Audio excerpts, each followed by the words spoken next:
పెట్టు. సార్ మీ story requirement ఏంటో చెప్తే దానికి తగ్గ లొకేషన్స్ చూపిస్తాను. మా రిక్వైర్మెంట్ స్టోరీ. అంటే కథ లేకుండానే లొకేషన్ చూడడానికి వచ్చారా? తిరుగుతూ ఉంటే ఏదో ఒకటి తగులుతుంది కదా. అయితే మీరు తిరగక్కర్లేకుండానే తగలేసింది సార్. మా మేడం దగ్గర రెడీమేడ్ స్క్రిప్ట్ రెడీగా ఉంది. అది గనక మీరు తీస్తే మామూలుగా ఉండదు. రికార్డుల మీద రికార్డులే. ముందు స్టోరీ ఏంటో చెప్పండి. Ready sir.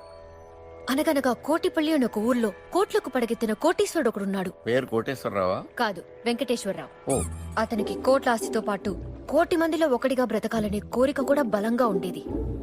దాంతో తన ఆస్తులు కరిగించి హాస్పిటల్స్, అనాథాశ్రమాలు, మరుగుదొడ్లు, గుళ్ళు, బళ్ళు, రోడ్లు, చెరువులు అన్నీ కట్టించి చివరికి చేతిలో చిల్లిగవ్వ లేకుండా చిరికిన బట్టలతో పూరి గుడిసెకి షిఫ్ట్ అయిపోయాడు. ఇది కథ కాదు, వ్యధ. అంతేకాదు సార్, ఈ స్టోరీకి నా దగ్గర అదిరిపోయే టైటిల్ కూడా ఉంది. ఏంటో అది? కృషి ఉంటే మనుషులు ఋషులవుతారు. అయ్యే ఏం పీకుతారు? వాళ్ళలాగా అడుక్కు తింటారు. ఈ కథను సినిమా తీస్తే వాడు అడుక్కోవడం కాదు, నేను అడుక్కోవాలి. ఒరే సూర్య, ఈ దిక్కుమాల స్టోరీ ఉంటున్నప్పుడు నాకు బ్లాక్ బస్టర్ స్టోరీ స్ట్రైక్ అయింది. రికార్డ్ చేసుకో.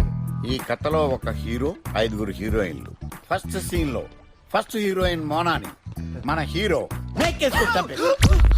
ఆ బ్యూటిఫుల్ డెడ్ బాడీ మించి అలా టిల్టప్ చేస్తే డెడ్లీ సాంగ్. ఇక్కడే సాంగ్ వస్తుంది సార్. అది తమం చూసుకుంటాడు, నువ్వు రికార్డ్ చేయరా.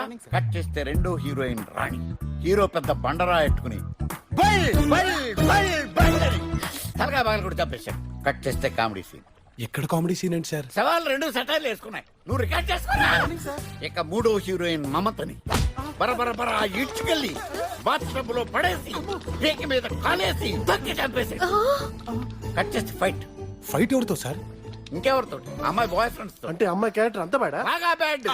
లేకపోతే ఎందుకు చంపేస్తాడు హీరో అమ్మాయిని? తర్వాత ఏం జరిగింది సార్? అక్కడ దాకా వచ్చిందిరా.